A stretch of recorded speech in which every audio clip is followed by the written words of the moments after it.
All right, welcome back to another recording of Elevate Your Brand. I'm Chris Anderson, your host.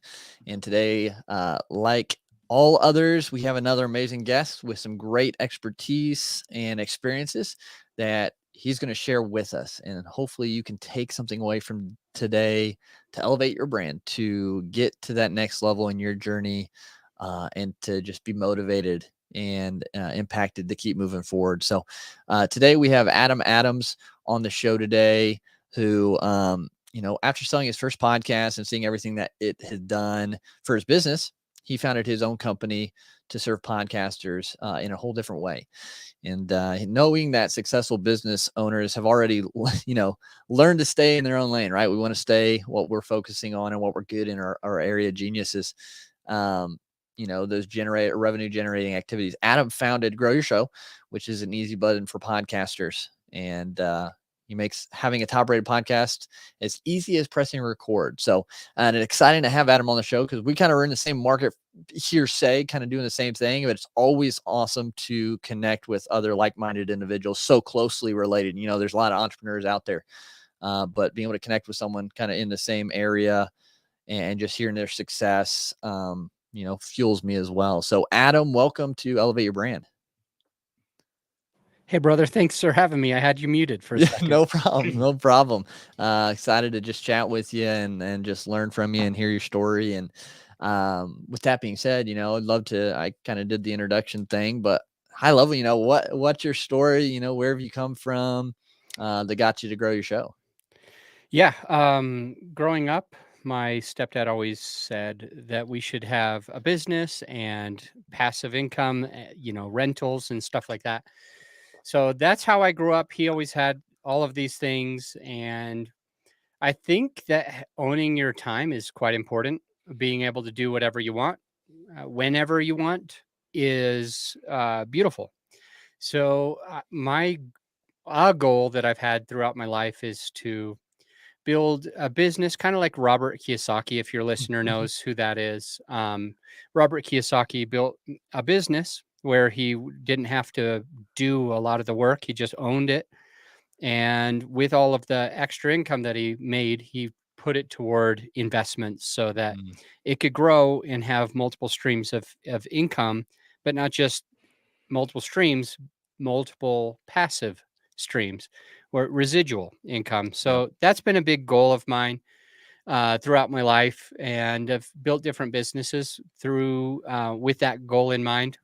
I think a lot of people kind of make the mistake where they let's just say they say that they want to own their own business, but really what they end up doing is having a business that kind of owns them and runs them. And they're working 40, 50, 60, 70 hours a week, and making about the same, maybe a little more than they were when they were working for somebody else. And I don't think that that's really the goal for anybody. So Mm-mm. Grow Your Show, my company, a goal of the company is to let it run itself, let my team run everything, so I don't really have to be involved as much. And same thing with like buying rentals, passive income. I try to get property management companies. So that's just a little bit about me and where I come from, and I think a good place to start for the interview. Yeah, absolutely. And I think it's really cool, kind of have the same mindset as you. y- Our time is our greatest commodity, right? And it's so crucial and it goes so fast. I mean, we have a 10-month old now. And so I even see it even more. I'm like, oh my goodness, like time just flies and being able to, build something that allows me to have time, more with him and with family and to be able to then invest into other things. Like I'm looking into getting into rentals by the end of the year, things like that. So I definitely resonate with that. And I think it's so crucial. I think a lot of, entrepreneurs, have that dream and vision of, that freedom of time. And like you said, though, they end up getting a business that runs them instead. And so I'm curious, you kind of answered why entrepreneurship now with that, but along your journey to get to where you are now, what have been some of obstacles, hurdles that you've had to clear or get around to get to where you are today? Well, a big one is just getting the biggest obstacle I think for most people is themselves. So there's a lot to that. And I've had to go through this in many, many ways. First and foremost, I want to be a millionaire tomorrow, right? Like a billionaire Right. overnight. Yeah.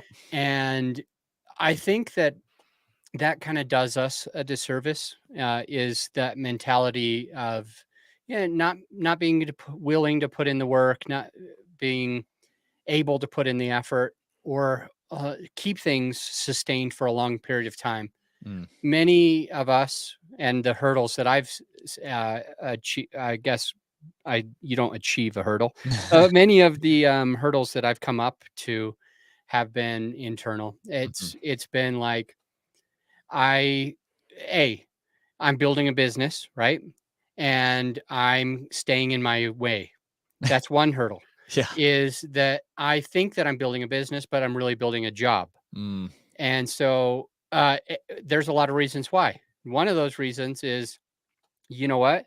I'm the best at this. So why would I offload that to somebody else when I can really do so well? Mm. And I think a lot of people run into that issue. It's like, Mm. I'm so good at this. This is my specialty. This is what I wanted to do.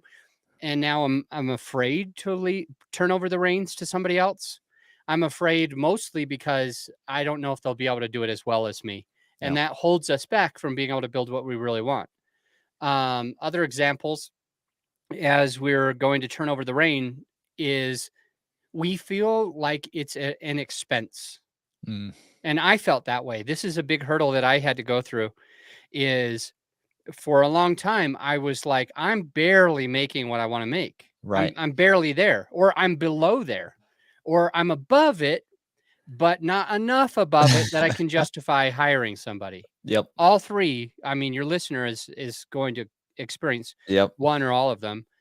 And so the thought process is, I'm not ready to hire because I'm not making enough money. And sometimes we just have to jump off the cliff. We have to take that leap of faith, Yeah. and count on the bungee jump, or the cord, or the parachute to be there when we need it. And it's still intimidating. We're Mhm. looking at the ground. It's far away. It's messing with our mind. We're not ready to jump. We're not sure what will happen if we jump. And our brain tells us all of the things that can go wrong. Mm. We're naturally thinking, all right, the cord could break. All right, the whatever it is. And so it makes us more afraid to do it and take that leap of faith. And I think that makes made me, for a long time, and probably your listener, kind of slow down that impact that they could be making on the world, slow Mm. down the amount of income that they could be making for their bank account. Yeah. And so just getting over yourself is a big thing. But it's not all like, the obstacles that we approach are not all negative. It's not Right. all, I might lose money. Sometimes it's, we don't have a barometer to be willing to make a certain amount of money. We've decided early on that people that make X amount of money are bad people.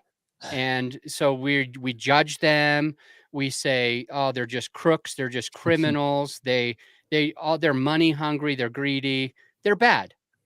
And so then when we start to make, and this happened to me, when I started to make a certain level of income, it became a thing where subconsciously I had to self-sabotage. I Mm. had to say, I'm not worth, I can't be worthy of making $1,000 an hour. Right. That's crazy, because I know doctors and attorneys who've been going to school for a long, long time, and they have to work 4 hours in order to make how much I make in an hour. So I'm no better than them. I shouldn't make that. And then we start to block the ability to make a certain Mhm. amount of money. We tell ourselves that we're bad people. We tell ourselves, I didn't want to be like this. We tell ourselves, I wanted to do this business for the right reason. And we start crying and getting emotional. We wanted to do it for the right reason. And now we're making so much money, it feels like we're doing something wrong. It's hard. Mm. So there's all of these mental games, from hiring people, from getting out of your own way, from allowing others that are 90% as good as you to take over And so you have 5 people that are 90% as good as you. You're basically 450% higher Yep. than you were before, and you're doing nothing. You don't have to work anymore.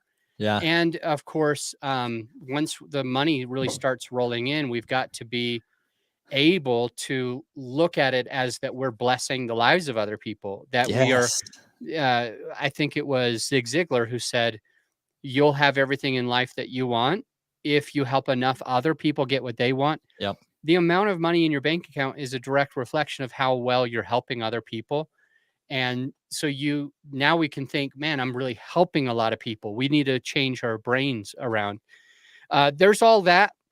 There's also the fact that I'm not an accountant, and I effing hate that type of stuff. Like Yeah. it's the last thing that I want Uh, to do. yeah. And so you got to find a way to instead of, and most likely this is going to resonate with the listener, instead of overcoming all of your shortfalls by learning it and doing it yourself, we can take a page out of a book. I think it's called Who, Not How. Mm. Instead of how do I do this thing, it's who do I hire? Yep. Who do I hire if I want to get interviewed on podcasts? Yep. Who do I hire if I want to grow my business? Who do I hire for my books? Because I don't want to do them myself. And so it's just a lot of that. And it's can be hard because some of this, it's hard to justify the expense up front. Mhm. One quick example is attorney fees. Oh, yeah. A lot of times for contracts, for terms of service, for website compliance, we need to have a business attorney on our side to be able to make sure that we are complying with the law, that we are not over promising and under delivering, and to Mhm. make sure that it's spelled out clearly in case you ever need to split up with a client or something like Mm. that. Mhm. And so for me, one of the fees that I used to not pay for, it was attorney fees. And I thought I could look up different contracts and like kind of like pull things together. And they probably didn't work as well as me now when I spend, 250 bucks an hour for somebody to work for 4 hours on something. $1,000 sounds like a lot, but ultimately I'm making 1,000 an hour. So that's only 1 hour of my time. Right. And furthermore, it allows me to stay in my lane and keep making more thousands Yep. while I offload that cost. So you kind of got to mess with your brain a little bit to be able to open up to these things that used to be called expenses Mm. to something that maybe is called an investment. Like Yep. I'm putting money with this attorney to create these contracts because it's going to save me hundreds of thousands of dollars throughout the course of the next couple of years. And I'm only paying 1,000 or 2,000 to him. Yep. So it's those are some of the things that I've had to get overcome. Absolutely. And I think those are all, so relatable. I think everyone will be able to at one point or another. And I know for me, one big thing, when you delegate those tasks that I've noticed, you know, when you find other people to do it, you're, you the things on your plate become a little bit lighter. And I feel like for me, I'm like, I'm not doing enough. Like, and so I start saying, like, what do I need to do more? Like, it almost like fights against me. Like, okay, maybe I need to take some stuff or add more that I don't necessarily need to feel like I'm doing more when it's, it's growing and it's doing its thing without me. That was something I found. I'm like, I don't have to do as much. Yeah. I have like a little over 30 employees now, and Awesome. so that there's like 6 managers. Mm-hmm. And one thing that has been hard, and I just have to think of it like a blessing because it's actually really challenging. Uh-huh. So I reach out to my management team almost every day, and Mm-hmm. I ask them, "Does anybody need me? Is there anything you guys need? Does any like?" And the problem is, they generally say no, and like this is something that we all think of. This is a big blessing. We Hmm. wanted this. We were going for this, but it actually is very challenging to think that your company can run without you. Like it f's with your brain so much. Yep.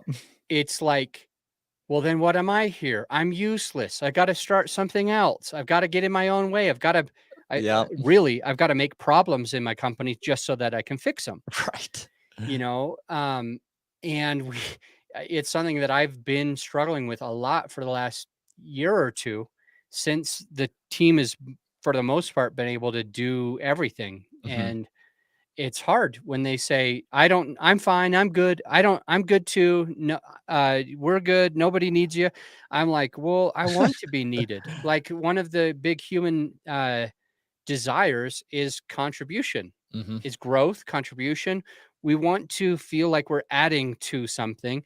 And when nobody needs you, it it messes with you a little bit. Right. Yeah. It's something, it's crazy. And I've heard like new levels, new devils. And as you keep growing, there's always something new that you have to overcome or deal with. And I think that's kind of just how it is in the entrepreneur journey. There's always something that you'll have to grow through. And so I think, with that, a big part is our mindset and just us, like you mentioned. And I think that's huge to remember. So to get out of our own way with that. But with that too, we have the obstacles, we have the hurdles, but we also, have those moments of eureka, or the light bulb goes off, or that spark happens that kind of gets things going along your journey with your business.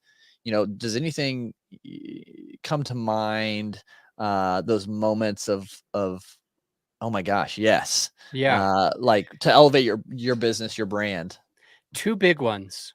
Hiring my first VA Cool. was life changing. I knew that I needed help. It was hard for me to get out of my own way. It was hard for me to even think straight because I was working um, probably almost 70 hours a week. Yeah. Mhm. And I didn't know how to offload anything to anybody. And I felt like if I had got a VA, that I wouldn't even have time to like pour into them. Mm, So let me share how did I overcome this? I yeah. just did it. I just hired them. And I'm embarrassed to say, but your listener might resonate with this. I'm kind of embarrassed because all I did for the first week or two is I had her just stay on a video call with me and look at my screen and watch what I do and how I do it. And she basically was required to do a couple of things. Mm, Um, take good note of what was happening, what I was working on, and be there in case I said, "Hey, can you send this one email to this one person real quick?" Um, or, "Hey, can you write this down? This is something I wanted to do." So it helped me where she was just with me for like uh-huh. a week or two straight, really not working, but like being there. Mm, And I started to be able to offload some stuff, and that spiraled into 32 employees, right? yeah. That really helped, and the income went way up. Mhm. The other thing so you were asking, like, is there any like big aha moments, any big things that have kind of helped you? Yeah. The next one that I want to share is maybe two. One is making sure you charge enough for your services. Yes. um, where I think a lot of people, this came from my entrepreneurship class. Back in 2007, I Oh, think I wow. was taking that class. And the teacher, I wanted to undercut everybody. I wanted to give Mm, whatever people were giving, but to give it to them for $1 less. And the teacher was like, "That's dumb. Why would you do that?" And I'm like, "Because I can, because then I get more clients." And they're like, "You shouldn't focus on beating people to the bottom." yep. And so that's been a big aha moment where I've been focused on charging a certain amount. And the number that I've gotten used to is doing my best to triple what I think it really costs me. And what Mm, ends up happening is it's only going to cost like, you're only going to make like 33%. instead of making 66. Mm-hmm. But the point being that it allows for profits. It allows for growth. It allows for marketing. It allows Mm-hmm. for hiring. It Yep. allows for accounting. And so that's been a big thing for me as well. The last one that I really wanted to talk about is a residual model. Mm. So, for example, I used to sell like a coaching, for example. Okay. Yep. And when I brought on a new client, it would be a decent amount. It would be 42,997, right? Mm-hmm. 42,997. And that's a good amount of money. In fact, many people make that in a whole year. And you Right. just for me, that was still a year, but it was one client. Yep. And I remember sometimes I would bring in 3 or 4 clients in 1 or 2 months. And so in like 1 or 2 months, I'd have a couple $100,000 in the bank, and then I would spend it. I Mm. would spend it. I wouldn't have it anymore, and then I would still need to serve that person through the whole year. Yep. And so this model of getting big checks sometimes and feast and famine, Yeah. this model of feast and famine was absolutely stressful. Even when I brought in 3 or 4 clients, I Yeah. was stressed because I knew I had to serve them for a whole year, and I knew that I had to try to save the money as much as I could so that bills could be paid in case there was a famine. Mm-hmm. Um, at any rate, that model was fine, and I'm not telling people absolutely don't have any part of that. What I am saying is what I've found with my company is we've got now contracts. There's 6-month contracts, there's 12 months, there's 24-month contracts. Each thing has different price points and each thing has different reasons. And the model of marketing for other people's podcasts is residual. Mm-hmm. And my team does it all. Yep. So I do something up front, and then instead of getting one huge check, we get checks for 12 or 24 months Yep. straight. And the same goes for editing people's podcasts. We get paid weekly, whatever, however many episodes they're doing a week. If it's we charge 175 Mm-hmm. right now as we record. If Yeah. prices might raise, who knows? Right. Right. But the point being, like 175 per episode, we charge 175 per week, and then we just keep staying with that person, and it's a fairly good price. It's hard to beat it for what we offer. Yeah. And that keeps that client with us for a long, long time. And same thing with like launching a podcast. Yep. Instead of making it just consulting, which is what it used to be, I would just Mm-hmm. sit there and tell you what to do. Yep. I've switched it so that my team does what needs to The work. happen, Yep. and you pay us for a year. For you, there's a small down payment, and then every single month for 12 months, you pay a smaller residual Mm. payment. And at the end, generally those clients will stay with us, A, because we did a good job, but B, because it's actually fairly affordable to stay with us. Mm-hmm. Not the cheapest in town, Right. like what we talked about before, but Yep. certainly the value is there. For sure. And so the main takeaway here is finding ways of creating residual Mm-hmm. recurring revenue Yes. from one client versus selling something one time or doing an hour or 2 or 3. It's no offense to my attorney, because he's a freaking awesome guy. It's just that if he needs to make $250, he has to work for an hour. Right. And that's not where I want to be. Exactly. I want to make $250.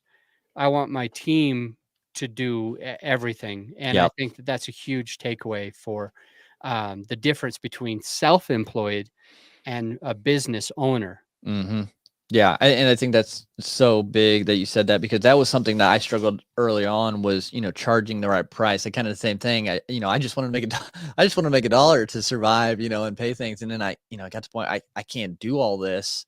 And, I ended up raising my prices a lot compared to where I started. And, I'm still bringing in clients. I'm like, okay, this is nice. And I'm like, oh, hey, I can start now delegating and outsourcing and bringing people on to help. And, then we can serve our clients better with the team we have and all that. And, it just is a game changer.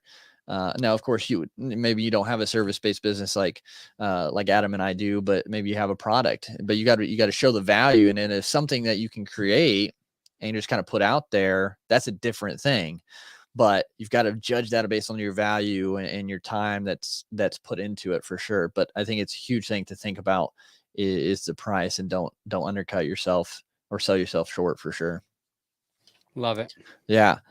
So with this, I'm curious too, like if you could go back to yourself when you first started or when you were thinking about starting the business, is there anything now, obviously our journey is a huge part of where we are today, right? So we don't necessarily want to change anything, but is there something you would tell yourself or a piece of advice just to make it a little bit simpler, maybe, if you could go back? Yeah, there's a bit of dabbling for Mm, most of us as we're starting businesses. A good analogy, and I think this might come from a book called uh, Mastermind, or I'm trying to remember, Think and okay. Grow Rich, I think it is. But Oh, the okay. point the point is something that I would go and tell myself is persistence and determination. This this analogy that I was going to mention is it's called 3 feet from gold. Yep. And basically, somebody bought some land, thinking that they were going to be able to, use the mineral rights, and so they're digging, digging, digging, digging, and they never went all the way. Yep. They stopped after some time, and I think a lot of entrepreneurs, they try a certain business, but it's they're not a millionaire overnight, and so Mm-mm. they're thinking that they did something wrong. They're thinking they're digging in the wrong place, when the truth is they're doing everything right. They're digging in the right place. The problem is that they're not digging long enough. Yes. They're shallow. They quit before they strike the gold.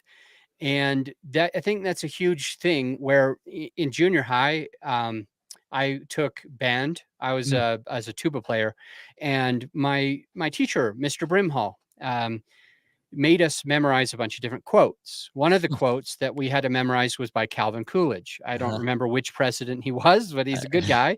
Yeah. And we'll just pretend like it's 19. Everybody's going to There be you go. furious if he's not. Right. But Yeah. anyway, Calvin Coolidge wrote a really interesting thing about persistence and determination, saying that those two things alone are give you the endless potential or omnipotence, and basically saying that it's not how smart you are, it's not how talented you are, it's not how educated you are.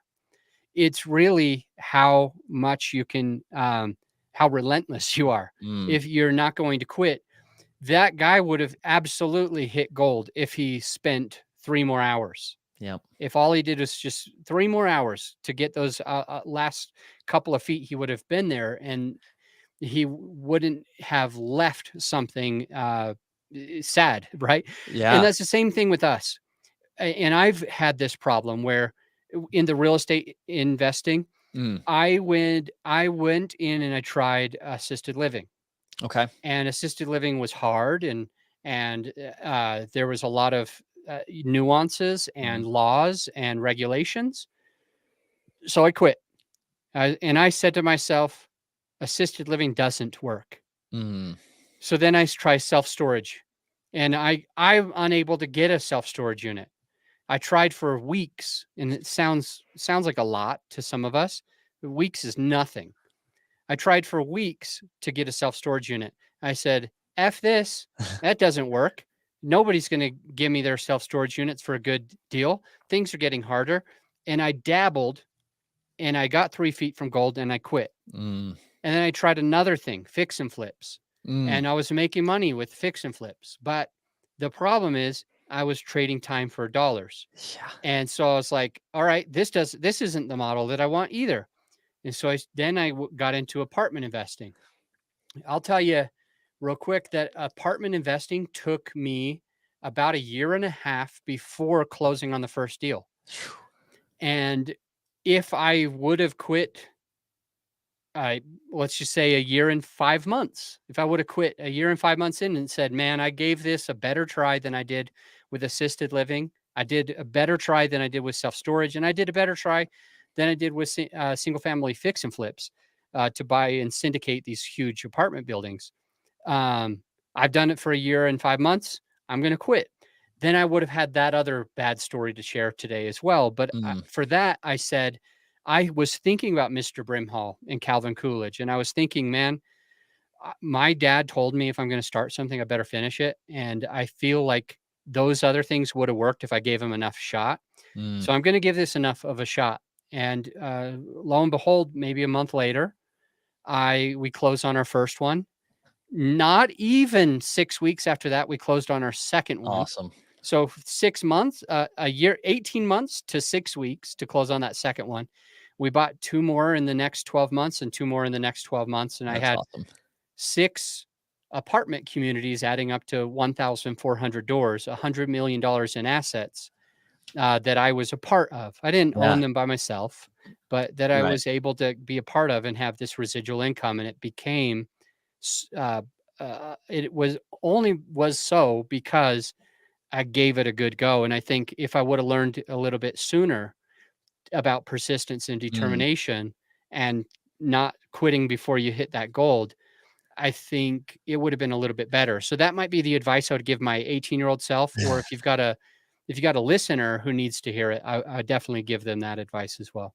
Such good advice too. And I remember, it's crazy. I just started, my entrepreneurial journey 2 years ago. I feel like it's been decades. I don't know if it's just the stress or what it is, but it just went so fast, I guess, but it felt so long. And during, the initial period where, I'm just trying to figure out what in the world I'm going to do and, how I'm going to make money and all that. Like I just kept telling myself that story of the 3 feet from gold. Like I would read it over and over and Think and Grow Rich and just like, hey, you're 3 feet from gold. Just keep going, keep going, be resilient. And yeah, I can't agree more on that. Like that's huge because it's such a roller coaster and you just got to keep going.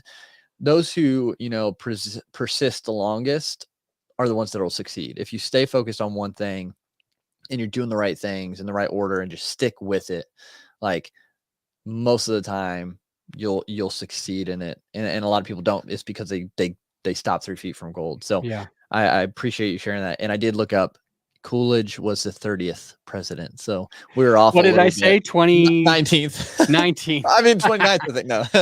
All right. So, but no, Adam, I've appreciated you being on here and sharing all this. And it's been a really good, insightful episode. And I think people can take a lot from what you shared with them. So, where can people find you? I know you got growyourshow.com.